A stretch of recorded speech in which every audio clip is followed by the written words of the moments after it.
Germaniya Eronga qarshi urushda ishtirok etmasligini ma'lum qildi.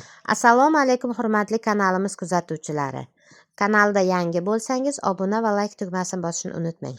Germaniya mudofaa vaziri Boris Pistorius Germaniyaning Eronga qarshi urushda qatnashmasligini ta'kidladi.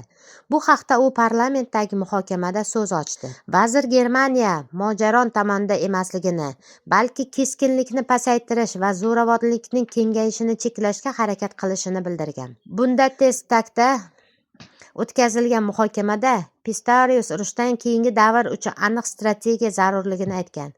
Uning fikricha, harbiy mojaroni boshlash oson, ammo uni yakunlash qiyin. Shu sababli mintaqadagi muammolarni faqat harbiy kuch bilan hal qilish mumkin emas. Qolaversa, parlament muhokamasida siyosiy partiyalar turli pozitsiyalarni bildirgan. Norbert Röttgen Xristian demokratik ittifoqi tashqi siyosat eksperti sifatida Erondagi hokimiyat tizimini maksimal zaiflashgan terrorchi rejim deb atagan va bu Eron aholisi hamda mintaqaviy xavfsizlik uchun ijobiy natija bo'lishi mumkinligini bildirgan. Ines Schwertner So'l partiya vakili sifatida Germaniya kansleri Friedrich Mersni Eronga berilgan zarbalarini xalqaro huquqni buzish deb ochiq aytmaganlikda tanqid qildi. U tashqi kuchlar tomonidan rejim almashtirish urushni yanada kuchaytirishni ta'kidlagan.